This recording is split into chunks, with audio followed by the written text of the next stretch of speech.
The Halli Casser-Jayne Show airs Wednesdays, 3 p.m. Eastern. The podcast's always available online at hallicasserjayne.com. Here's something else. Female genital mutilation. I came across this and this just startled me. The number of women and girls at risk for female genital mutilation in the United States has more than doubled in the past 10 years, according to new figures released by the Population Reference Bureau. And there are other people who've come out supporting this. And you know where this is happening the most in the U.S.? This is even more startling. California, New York, maybe Minnesota. I get that.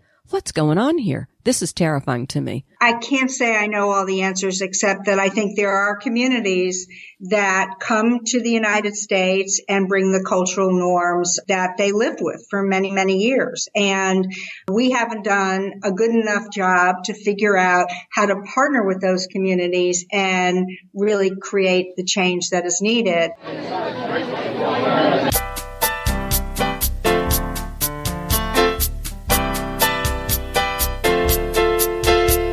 Startling. Female genital mutilation. More than 200 million girls and women alive today have been cut in 30 countries in Africa, the Middle East, Asia, and in the United States of America. Today on the Halli Casser-Jayne Show, as horrifying as that statistic referenced is, there is good news, thanks in part to the two women who are my guests today. Joining me at my table, Joni Binder, author of a poignant, revealing, optimistic, and thought-provoking book, Mile 46, a look at the intimate lives of a traditional Maasai family, and Esta Soler, the expert on violence against women and children, founder and president of Futures Without Violence, and the driving force behind the Violence Against Women Act of 1994. You are in for an hour you won't soon forget. But first, welcome to the Halli Casser-Jayne Show. I am your host, Halli Casser-Jayne. The Halli Casser-Jayne Show is brought to you by Audible.com, a leading provider of spoken audio information and entertainment. Get a free audiobook and 30-day trial today by visiting my website at hallicasserjayne.com and clicking on the Audible.com icon for your free book. Hey, what's more fun than a free book? And remember, the Halli Casser-Jayne Show is always available online at hallicasserjayne.com and a host of venues including Stitcher.com, Spreaker.com, TuneIn Radio, iTunes, Blog Talk Radio, and on the iHeart Radio Network.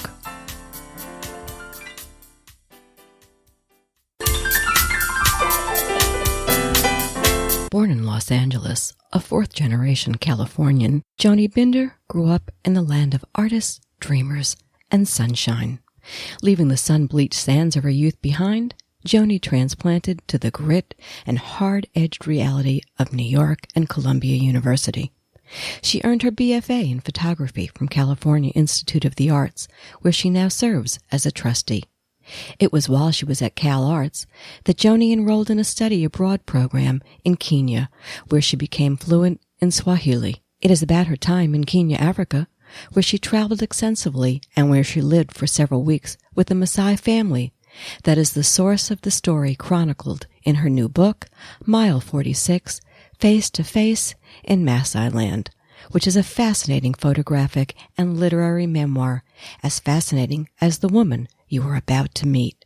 Now, a wife and mother of two, who has served as president of the Modern Art Council at the San Francisco Museum of Modern Art, and has become a strong advocate of arts education in California and nationally as a Fine Arts Committee member and Education Committee co-chair for the diplomatic reception rooms of the U.S. Department of State. She is currently helping to lead an international arts-driven campaign with Futures Without Violence and the Representation Project to raise awareness about healthy masculinity and its role in eliminating domestic violence. Let's talk. So, Joni, what a terrific job. I love this book. I love the packaging of this book and the company who produced it for you. Mile 46, Face to Face in Maasailand. Maasailand. Beautiful photographs. But more importantly, what a powerful, empowering, and thoughtful memoir you've created here.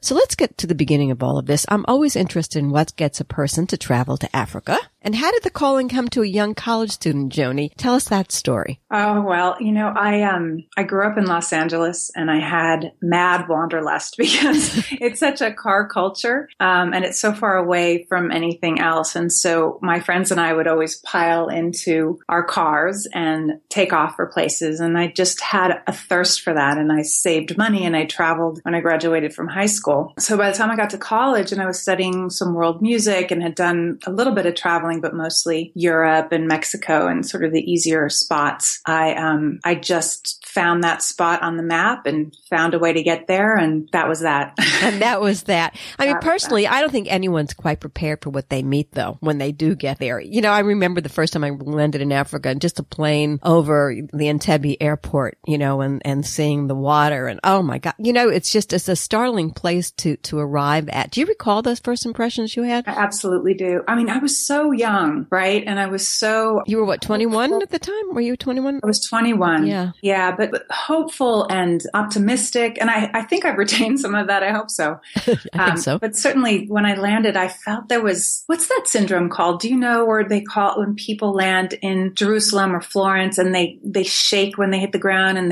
they drop to their knees and they kiss the earth because there's something so historic and powerful about the place? I don't know that. I didn't know there was a name for it. I know I've experienced it any number of times. I'll have to ask my archaeologist friends because they're the ones that told me about it. But yeah, that's what happened. I got there and I felt this connection to human history and something really profound. So yeah, I have a strong impression of that moment. And it's funny about Africa too. I suspect it's about everywhere, and I've traveled a lot, as I'm sure you have. But the first thing I did was like, go, wow. And the second thing was, oh my God, what have I gotten myself into this time?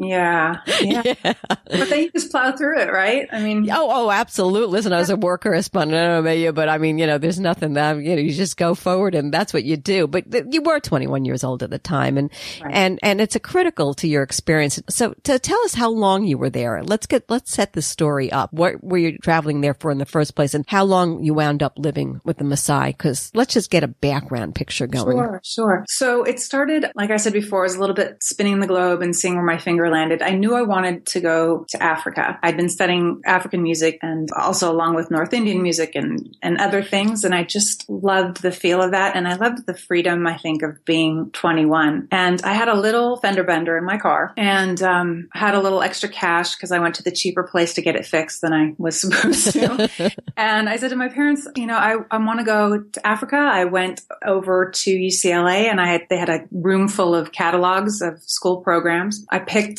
the one that had rolling admission, and it was this one in Kenya, and went. And so I took off from LA to Long Island, where we had this meeting with C. Everett Koop and all the kids going for all the different places around the world. And the program was a semester. So it was in total just over 5 months in Kenya. And I spent about 6 weeks with this one Maasai family, although I'd spent another time with another Maasai family before that. Okay. So there you are, and in Kenya, and you probably, like most of us, you can never be prepared, for what you're about to see. You're intrepid, to be sure, fearless, that's clear. But here's something that you wrote in the book that this struck me, and I wrote it down. And during the night when the fire went out, there was always the threat of a lion attack, but the real danger wasn't the lions. It was the aching restlessness and isolation of the undereducated and impoverished. The club of the undereducated and impoverished. Let's talk about that. Yeah, well, it's something that's striking, I think, in its universal quality. I mean, the truth is we have that population here in the United States. It's everywhere. But I think, actually, Darius Himes wrote my foreword. He introduced me at an event, and he said, I think you would have found this story no matter where you went. And I think that's true. It was very striking to me because I was so far out of touch from anything I knew. I was nowhere near home, nowhere near friends or mentors or parents or siblings. And I was left to my own devices. And that impression of what that meant was very, very powerful and absolutely life-changing for me. Oh, for sure. But here's another aspect to that. Despite the abject poverty in a society that can be so cruel, as we're going to talk about in a minute, especially to women, there is this about Africa and Africans, that despite the poverty and the cruelty, they are the most welcoming people, and I have traveled the globe, with a generosity of spirit like nobody else. That's my experience. Their warmth, their inclusiveness. It can be at once disarming and at first even overwhelming, and Westerners aren't used to that kind of spirit, right, Joni? Yeah, I think you're right. And I find it actually probably agree. I took my family to Burma, Myanmar, over Christmas and New Year's last year. And it was my children's first experience in a culture like that. And they too, exactly as you describe it, it was disarming. They were shocked to see the poverty, the shoelessness, and the ragged nature of clothing and the frail bodies. But they remarked ultimately on the smiles, the generosity, the warmth, and the kindness, and the willingness to share. And it's so powerful. It's very powerful in Africa, for sure. That was a distinct impression and a constant, actually, not just an impression. And I like to recall that. And I like to translate that, as best I can. It's through the book, but also my actions. Well, for sure. But I think that part of the power of your book is the fact that that theme is throughout the book, number one.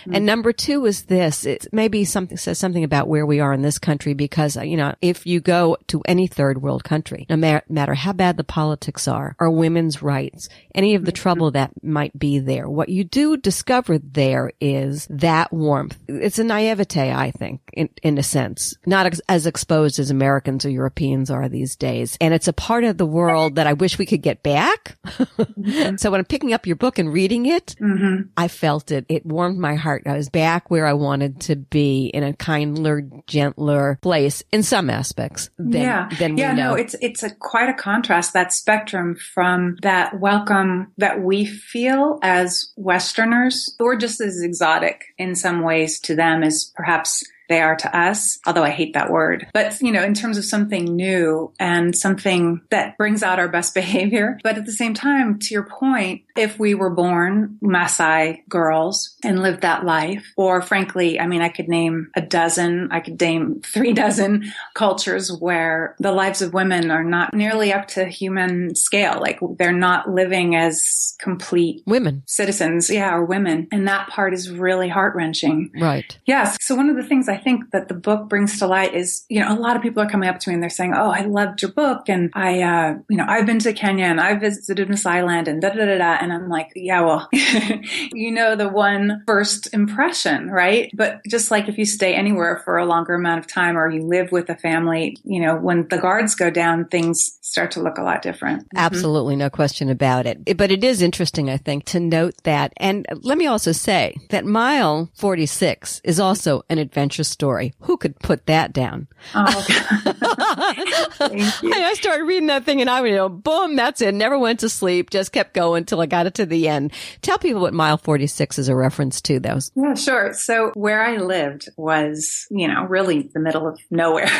It was off of every beaten path. There were no roads, no electricity, no phones, no lights, no plumbing, nothing. And there were kiosks that had popped up sort of in between these bomas, which are collections of huts, where they sold, big pens and beads and cooking oil, stuff like that. And they called it Mile 46 because there was a mile marker left in the ground from when the British were, planning out the rail from Nairobi to Mombasa. It would have been, as the crow flies, 46 miles from Nairobi to Mombasa. That was the 46-mile mark. Now, the railroad did not go through this area, but it had it. That's the 46th mile. Okay, good to know, right? If you're going to, we were talking about this terrific book. So you wind up living with this Maasai family. So let's talk about the Maasai people. I think a lot of us recognize them from old films and what have you, tall, beaded, beautiful. But who are they? Let's start with that, what they consider themselves. They think themselves as one of the lost tribes of Israel. I know that, right? And in fact, they actually practice a lot of Jewish tradition. There's a tribe like that, by the way, in Uganda. So there are a few tribes all over East Africa. But tell us more about who they are. Yeah, sure. So they do look different from many of the other African ethnic groups, so East African tribes. They are a Nilotic people, meaning they came down the Nile, which is one of the reasons they do believe themselves to be one of the lost tribes of Israel. And as you said, they don't mix meat with milk, although their diet consists primarily of meat, milk, and blood, cow blood. Which we're going to talk about in a minute, but go ahead. Yeah. So this is a beautiful people. They have a language that is separate from the other languages. There's primarily the language group, language family of that region is the Bantu language group. And a lot of the different tribes have languages that derive from this Bantu root. Their language looks nothing like that. They look nothing like the rest of the people. They're very tall with aquiline noses and a reddish, beautiful, deep reddish brown skin and these startlingly white teeth, whereas the agricultural people in the region are much shorter with wider noses. Their bodies are closer to the ground. They're farmers, they're agricultural people primarily. And there's a lot of tension between the agriculturalists and the pastoralists, which is really what the Maasai are. They move with their cattle. So they have a historic tradition. They believe that the cattle are their divine providence, that God gave them the cattle as their domain. And they used to move down they started moving down the Nile and they continued to move and follow the crops and, travel about. And then eventually, as things got more organized and governments and politics, really, they were relegated to smaller and smaller plots of land. And it's really changed their culture quite a bit and it's hurt them a lot. How about their family structure? I think that's so important to the story. Men rule. Talk to me. Sure. Yeah. The family, they live in these things called bomas is their word for it. Kraal is the English word, although most people don't know the word kraal. It's Kraal. It's a collection of dung huts. Their huts are made from cow dung and straw. And there's a sort of a lead male who's a warrior, as all the men are. And there's sort of the dominant male. And he brings around his brothers or his wife's sisters, brothers-in-law. And they live in a circular, or actually it's more like a spiral of houses. And they live among the cattle. And there's acacia, which is a thorny branches all the way around. And so there's the man and his wife, and he can have multiple wives. And that's like any polygamous culture. That is a sign of prosperity. And then this sort of inferior males and their wives. And they respond to his leadership. Everyone bends to his direction and his will. It's very powerful, very patriarchal. And what is the role of women in their society? Women are responsible for the children and the home and for feeding the man and his friends. And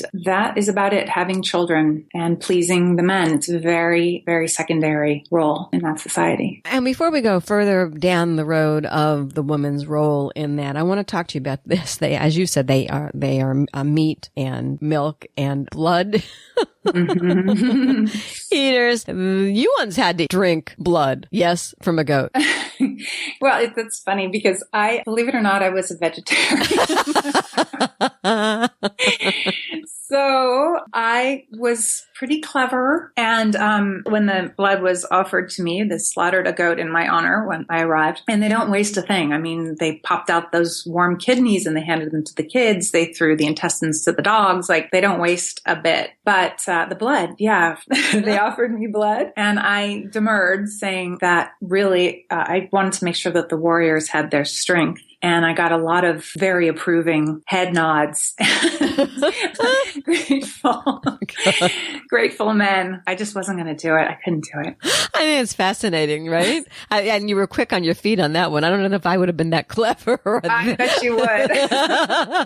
Or whatever. So this is the thing that totally intrigues me. The family you live with, talk to me about the woman. I mean, what a gift to share so closely experience of women from such a different culture. Revelatory for sure, but painful too. So talk to us about the practice of arranged marriages and the domestic violence that runs rampant, but is accepted culturally literally. In fact, Maasai women and young girls are pretty much powerless. They are pretty much powerless. They're really in service of the men. And the woman who was the wife, her name was Sinta May, and she was really headstrong in her way, but she was completely deferential to Kimutai, her husband. And they had an unusual arrangement because he worked in Nairobi during the week and he'd come home on the weekends. So she really ruled the roost during the week, but then she was always put back in her place when he came back. And so she lorded over me and the other women in a way because she was married to the head honcho. And the other men in the boma, they would leave every morning to graze the cattle and they wouldn't be back until nightfall. So she was such a contradiction, and she was deceitful and she was jealous and she was strong, but she snapped like a twig when the men came back.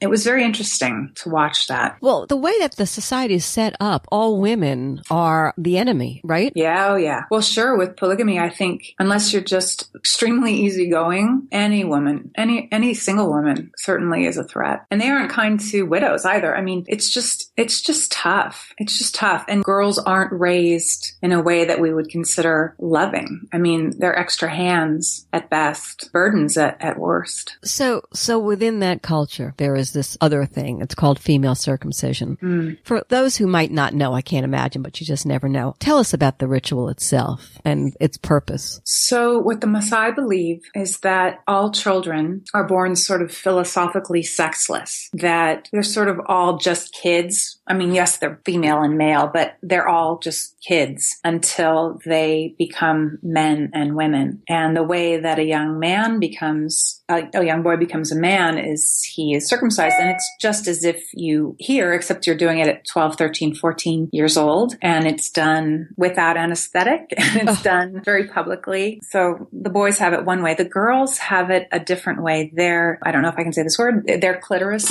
is You can removed. say that word. That word. That's fine. And it's done usually by a grandmother or an older woman in the community. It's a horrible, I mean, just as horrible as you could imagine, again, without anesthetic. And the best thing you can say about it is it's done in private. There are women around the hut where it's being done, but it's done in a smoky, dark, dirty place. And you can imagine there's profuse bleeding. And the young girl has to, wear black just as the young boys do until they heal. So everybody knows what's happened. And many girls don't survive. It's not a great practice. And yet the girls and boys look forward to that day because it's when they become fully female or fully male. It's incredible. Do they understand the sacrifice that is to their pleasure to living life to its fullest? Or is that sacrifice part of it? Yeah, I think they do know, but I think that they think that that's a frivolity. Maybe the boys don't, as you know, I mean, right. If anyone understands, boys don't sacrifice that much. The girls do, but I think in their minds, it wouldn't be worth, at least at that time, it wouldn't be worth the trade-off, to not be a woman and to not be marriageable. Before I bring Esta Soler in, one of the experts on violence against women and children and the founder and president of Futures Without Violence, and we discuss in more depth female circumcision and violence against women worldwide. I want to ask you this, Joni, a point well made in your book, in which I would like you to elaborate now, okay? We have to be careful about not only how we view the ways of other cultures, but also how we respond. I think that was a really good point you've made in the book. We have to be careful of a tendency to judge rather than to understand. I'd like you to elaborate on that as we further this discussion. Yeah, because on the one hand, I'm an advocate, very much so, for the rights of women and girls. I'm just wild for education. I believe that is the first and foremost obligation we have, is to educate all children, but particularly make sure that the girls who are underserved get that education. But on the other hand, there's a part of me that is just relying 100% on empathy. Like, this is just founded from my experience, that it's not always right to march in to a culture or to a place with your beliefs in tow and proclaim that what someone is doing or what a culture or community is doing is wrong, because it's just, you don't have all the facts and you can't make that point fairly, and you certainly won't be heard, So I feel like there's a whole host of reasons for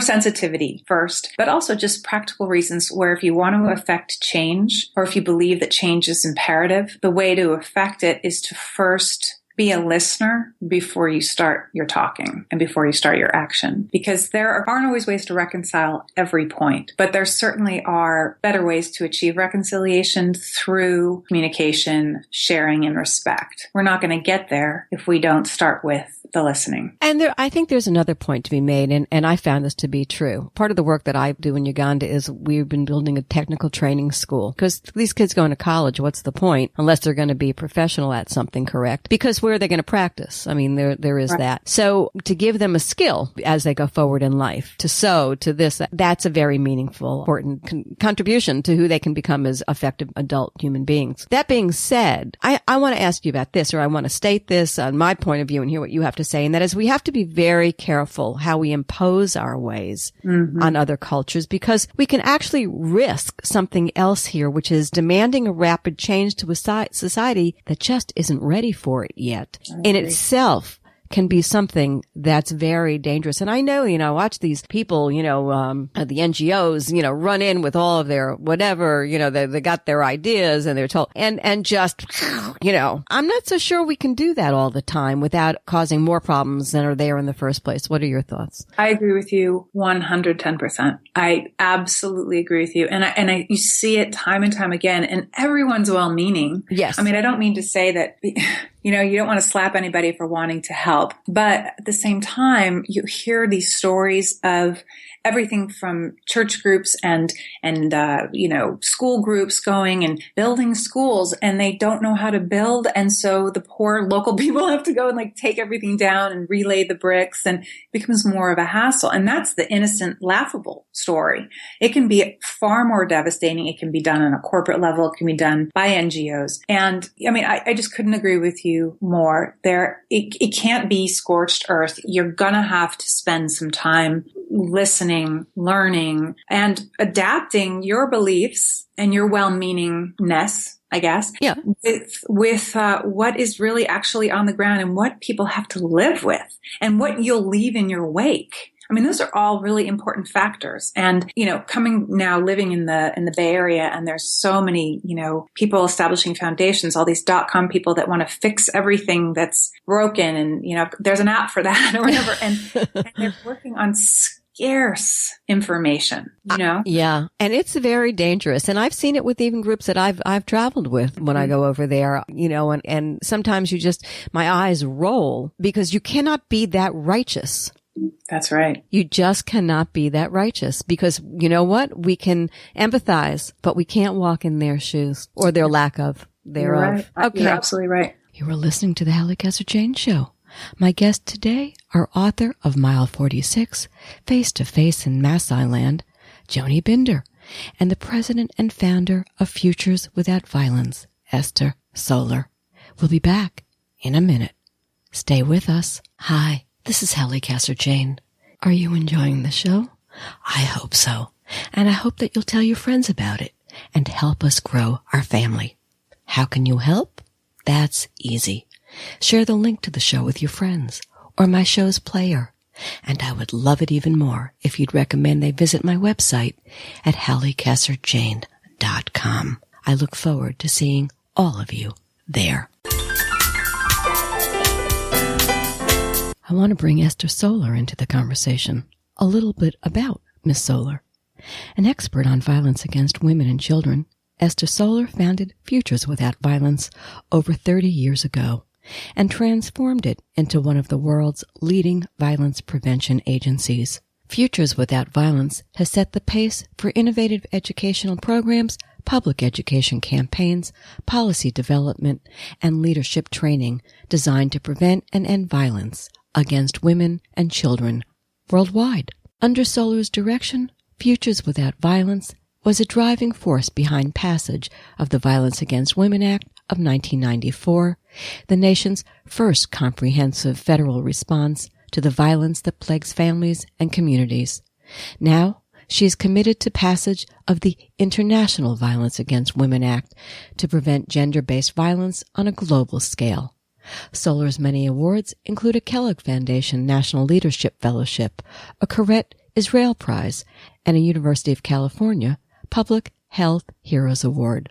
Soler holds an honorary doctorate from Simmons College in Boston.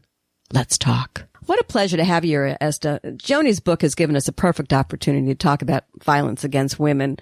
You are committed to the passage of the International Violence Against Women Act to prevent gender-based violence on a global scale. But first, talk to the issue of violence against women on the international scale in 2016. How are we progressing? Are we getting somewhere? The short answer is yes and no. Excellent question. We've been working on the International Violence Against Women Act for many years. We got started at the Beijing Conference for Women in 1995, where there were 25,000 women from all over the world who put the issue of violence against women on the international agenda. And post Beijing, it became an issue that many, many countries were grappling with. And the good news is there has been some progress. The bad news is even in Kenya, which Mile 46 and Joni's extraordinary book talks about, 45% of women and girls between the ages of 15 and 49 have experienced physical and sexual violence. That is almost half of all the women and girls in Kenya. And the numbers are like that across the world. And we've been pushing for the passage of the International Violence Against Women Act for many years. While we haven't been successful in getting it passed in Congress, I do want to say one thing. The Obama administration took the blueprint that the International Violence Against Women Act created. And when Secretary Clinton was Secretary of State, she took all of the elements of the International Violence Against Women Act and she implemented them. We now have a global ambassador for women. We now have real money going from our country, from the State Department and USAID, supporting programs around the globe, particularly in areas that are most needed. So that is part of the good news. Now that we have about to have a changing administration, it's even more important that we pass the International Violence Against Women Act, but we will keep up the fight as long as we need to, as long as one girl or one woman is hurt in the world. I love it. I absolutely love it. It's so powerful. We live in a global society today. Yes, we do. And the internet is available in countries in Africa. I mean, I've been in the middle, in the bush in Uganda, and they've got the internet better than we have in where I live in Florida right now. I love it. I mean, right? We're in Florida. I'm in Vero Beach area, and the internet, they don't have it. I'm on the water, so they haven't quite caught up to where they need to be. Unfortunately, I'm always at war with Comcast about it, but they're trying. I can tell you in Uganda, that's not the case. Everybody's got a mobile phone, and it works like wonderful. But here's me on this. It is available in countries like Africa and third world nations. But what are you up against beyond cultural mores? I mean, is it a male-led power structure that refuses to give way? Religious base? Talk to me about the idea of what you're really up against so that people understand what you're up against. Yeah. Halli, it's a great question. I think it is about social norms. I think it is about empowerment. I think it is about leadership. And I also think it's about resources. So it's a combination.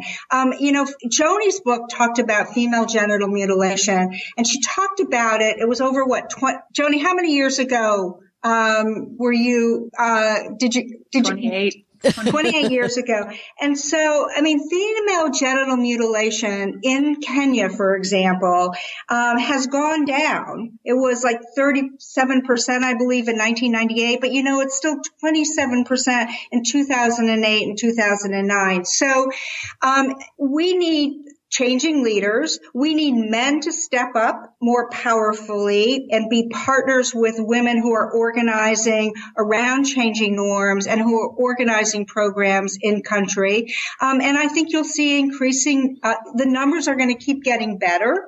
and going in the right direction. And we just need more organizing, and we need more resources, and we need more donors to invest in communities and in programs that are really both changing laws and enforcing the laws, because today there's still impunity. There are still people who are not held accountable for egregious acts, and that's just not okay. Then you have a power structure of a male-dominated society not readily wanting to give up their power. Okay, we get that. I mean, we get that here, even we've been up as women of our generation trying to figure that one out and get past it. But talk to me about this, because it is about education. And how do you get to those power people? How do you educate them to a different way that they won't feel that their structure is being lost, that their power is being lost if they take a new tact to how they treat women?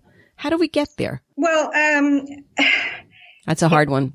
Well, it is a hard one. And yet I just have to tell you a story about the U.S. government, because I think it's important for us to keep perspective here.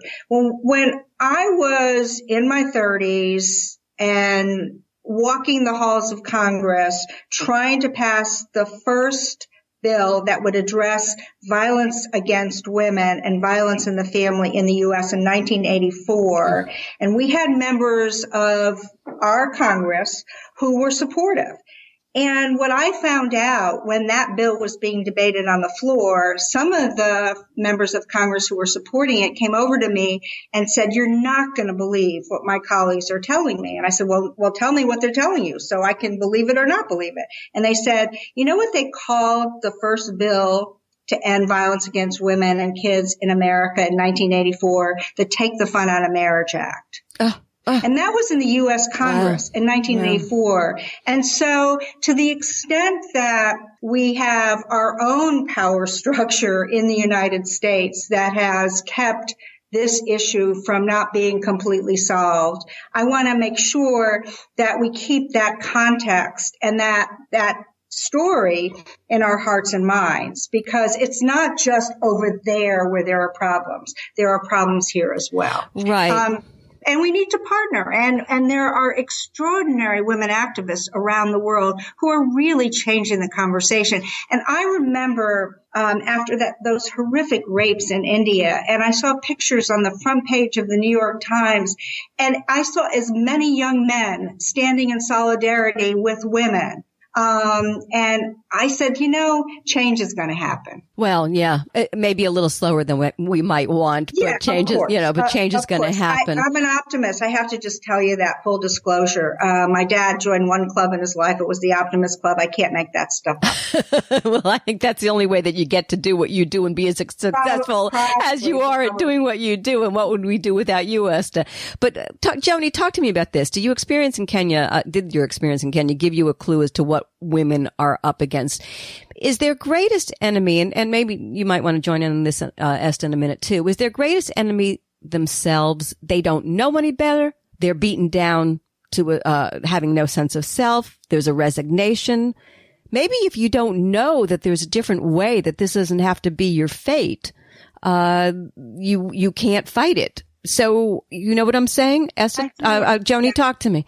Well, my parry to that is, it's not their own fault that they don't know better. And it's not their own fault that they weren't educated. And it's not their own fault that they are, if they're resigned to it, it's because an alternative hadn't been presented. And I think that, that's where an international action or participation, certainly going back to what you and I were talking about before, becomes an important piece of that puzzle, right? Because there are women, and I don't remember which organization it is, but there are women that are going to Kenya and working with Maasai mothers who have girls who are of age to go through their circumcision. And they come together and they have weeks-long meetings. They meet once a week with their mothers and the daughters. And there are these Western women who are doing it. And at the end of this series, they have a piece of black cloth that they tear. Mm. And that is the symbolic, passing through the threshold from girlhood to womanhood. So I think, there are other ways of presenting the information. They're not going to get it from the men and they're not going, unless that their parents are paying for them to go to school and they happen to have an evolved, enlightened teacher or mentor that they find along the way, they're not going to find it in the regular thread of their lives. And then when they do see possibility that there could be a different way, because they're presented with it. I mean, I've sat in with women's group, as I said, in Uganda, where we're, gently educating them as to different ways to do different things and different possibilities.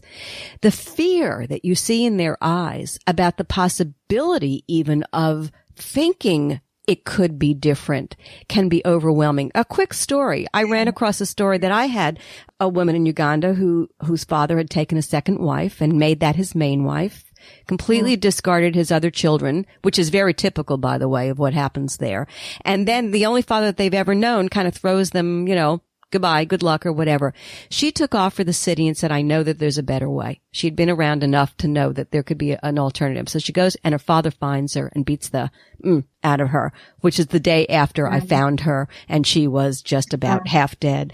What was on that woman's face, I will never forget. I could never even begin to describe everything that was etched there. But most of all, when we tried I was with two other women, and we tried to say, there is a better way. You don't have to be beaten. You can be independent. There are other, she just was so frightened of the possibility, because being controlled to the possibility of I can control myself in and of itself is something that you have to overcome in educating these women. Talk to me, Esta. Yeah. You're absolutely right. And that story is really chilling. And I do think one of the reasons why there's been such a push by the World Bank and other banks and other donors, particularly Bill and Melinda Gates, to really focus on girls' education and to figure out who are the strategic partners in local communities to actually do that. It really will make a huge difference. And there's been some success in terms of getting more young girls educated based on the data that is now coming out.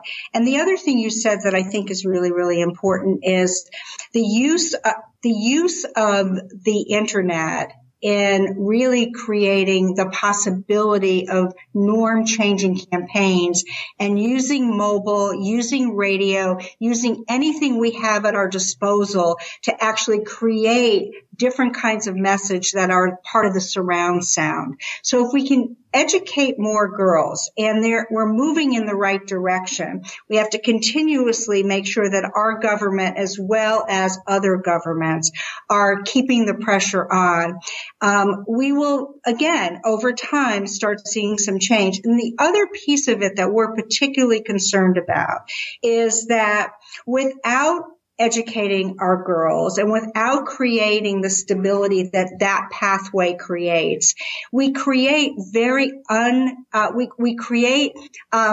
civil unrest. We create societies and communities that are not very, very stable, which makes them vulnerable to a whole host of problems, including violent extremism. So it is in our self-interest to figure this out. And with our partners at the UN, with our partners at the World Bank, state and USAID. And that's why I think that even the symbolic passage of the International Violence Against Women Act for the United States government is a really important marker to say we're part of a global community, as you said, Halli, and we need to really seriously, strategically be a part of a global community because so many women and girls are being hurt. And it's creating very unstable communities and societies. Absolutely. Yeah, right. I mean, I could go down 1,000 different rat holes with you on that. Yeah, I really like the rat holes. I love that answer. It's true. No, but I love the answer. I think the answer is all of the above. And these are all the different things that we would have to do.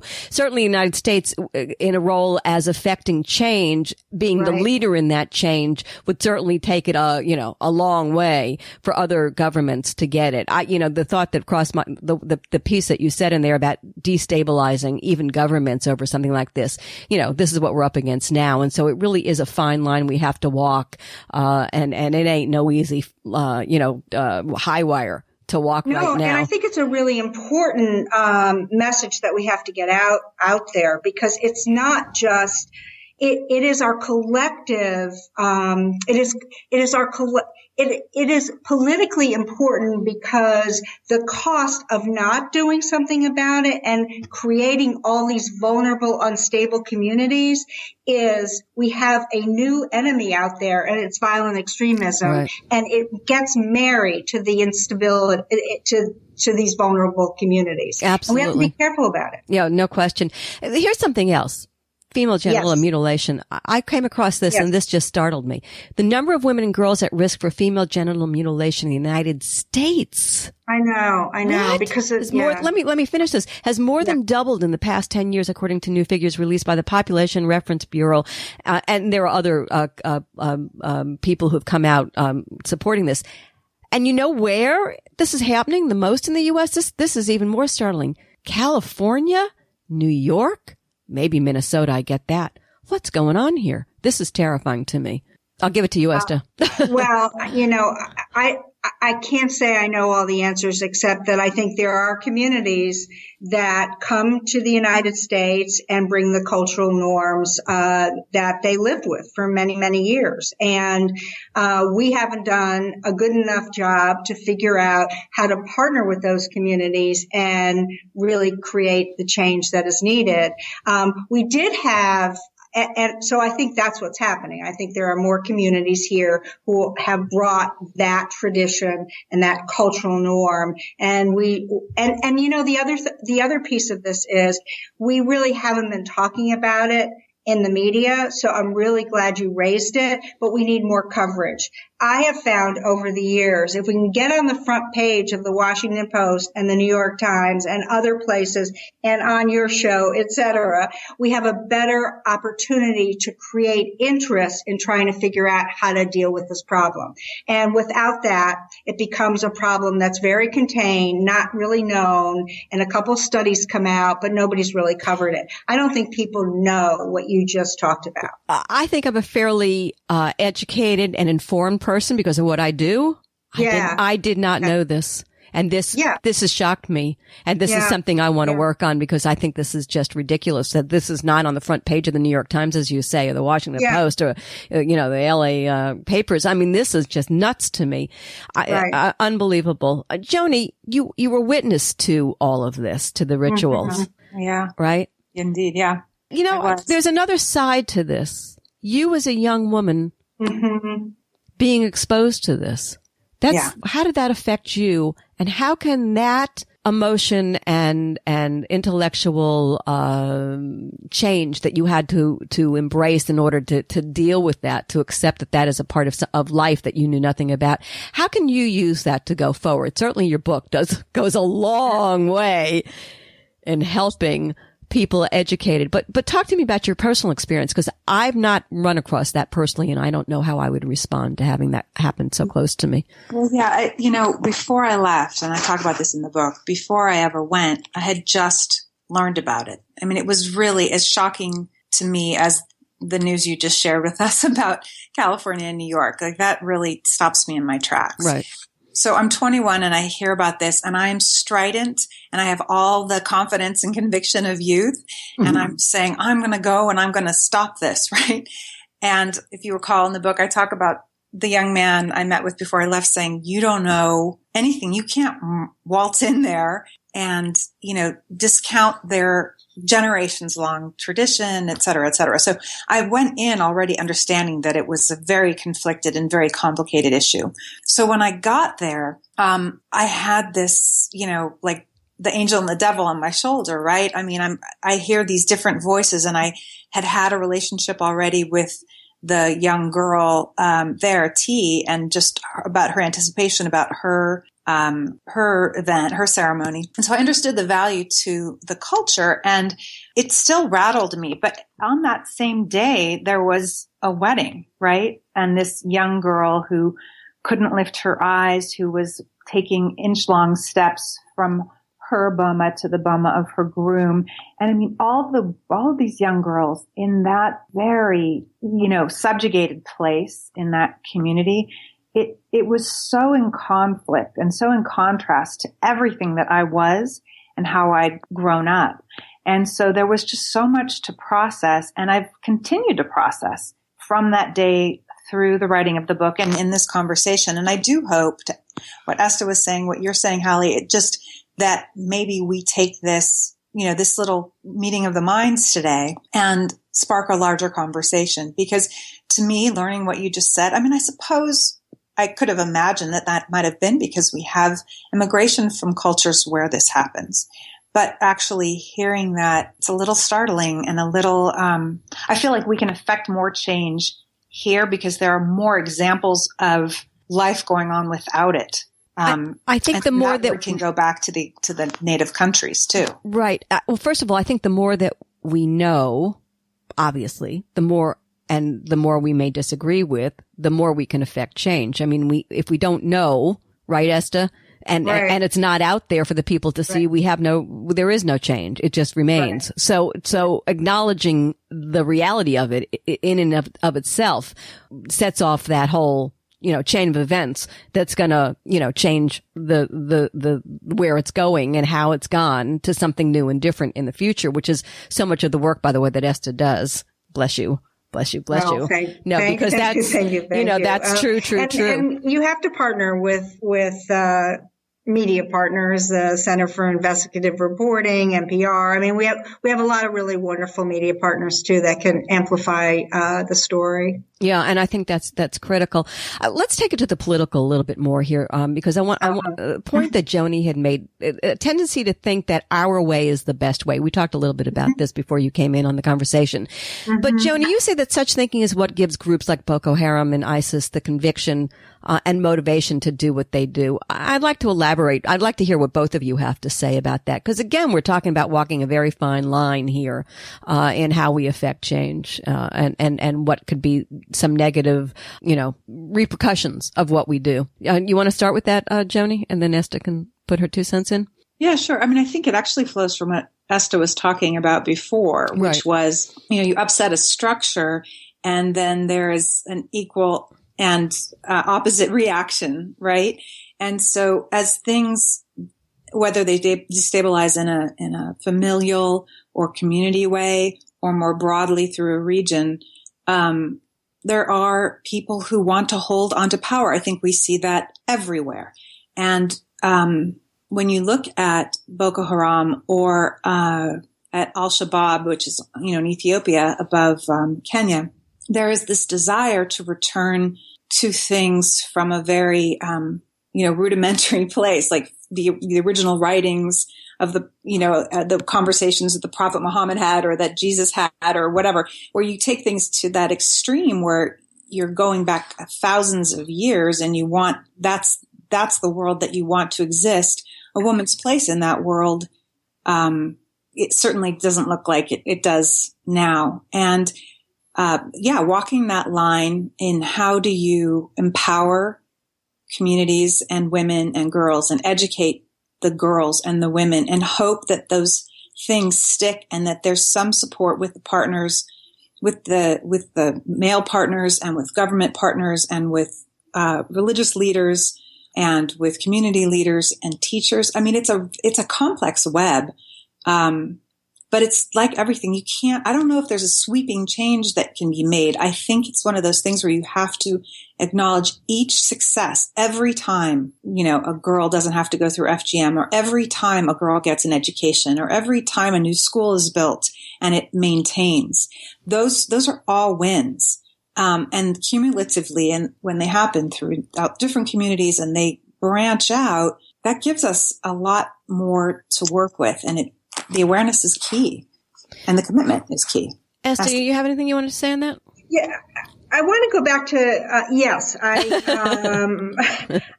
unfortunately, no, I do.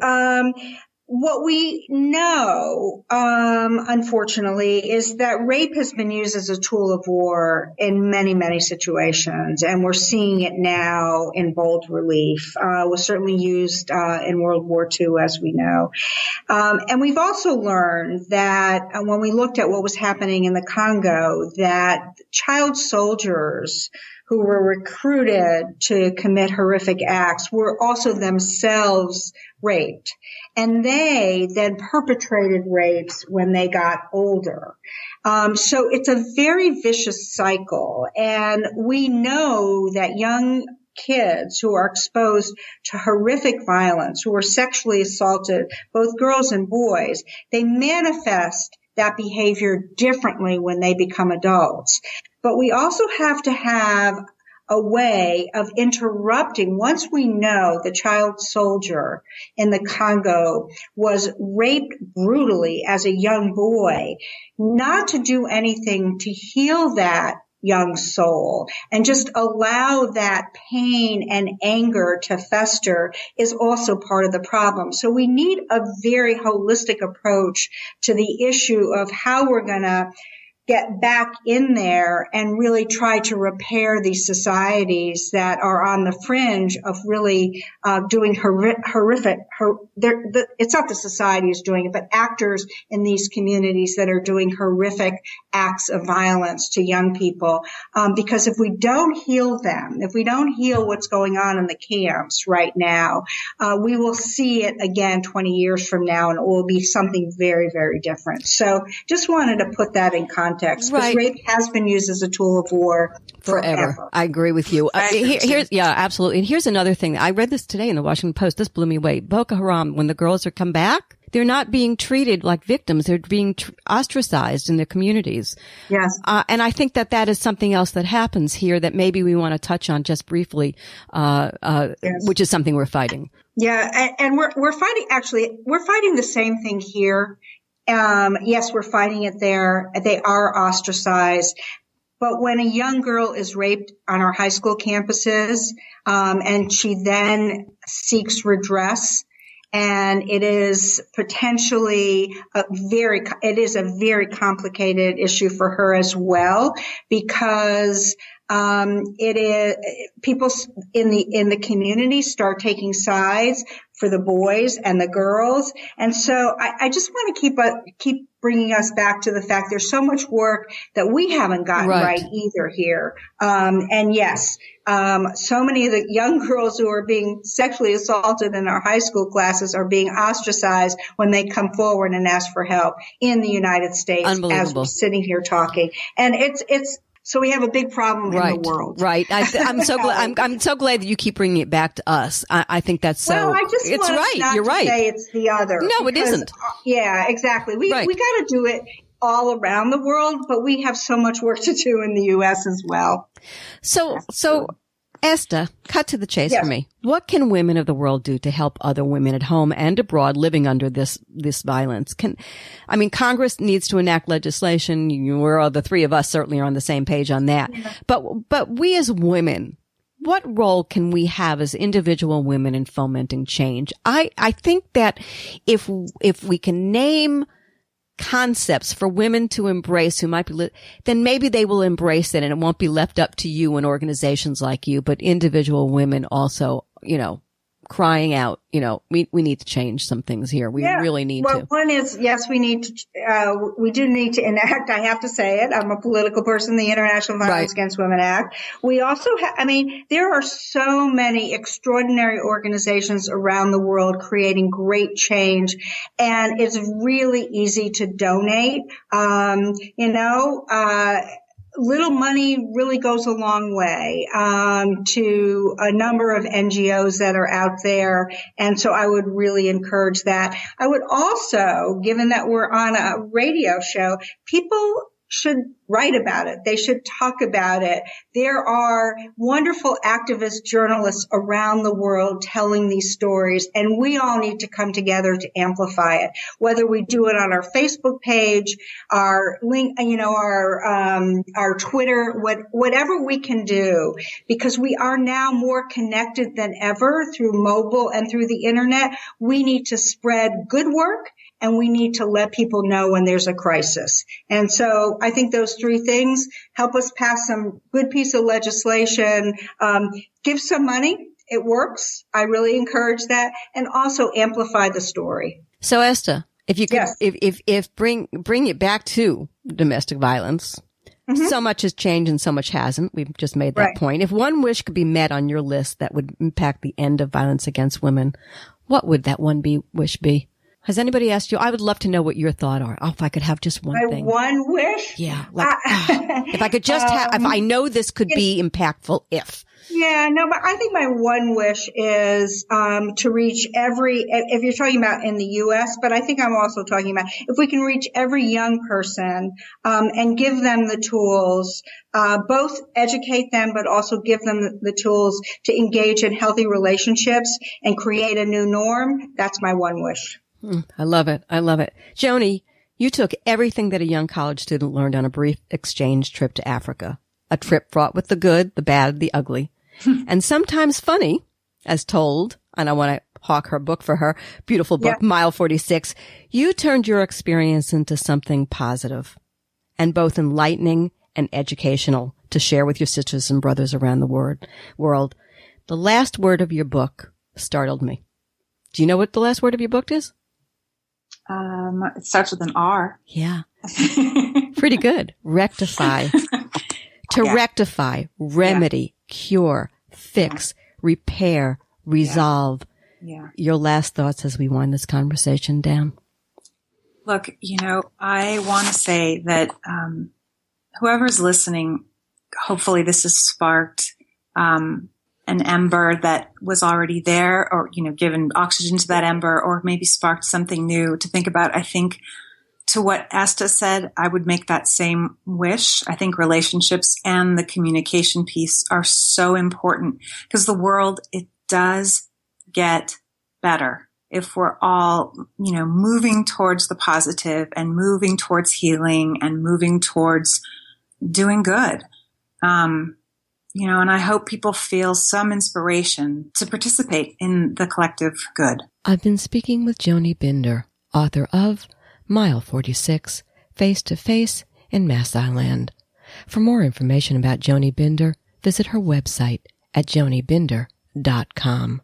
You'll find all of Joni's social network connection links there. And I've been speaking with Esta Soler, the pioneering women's advocate who founded Futures Without Violence. Visit futureswithoutviolence.org for further information. Thanks so much for tuning in to the Halli Casser-Jayne Show, a production of Resec LLC. Associate producer, Suzanne Probst. Music by Tony Rosales Jazz. Visit HalliCasserJayne.com.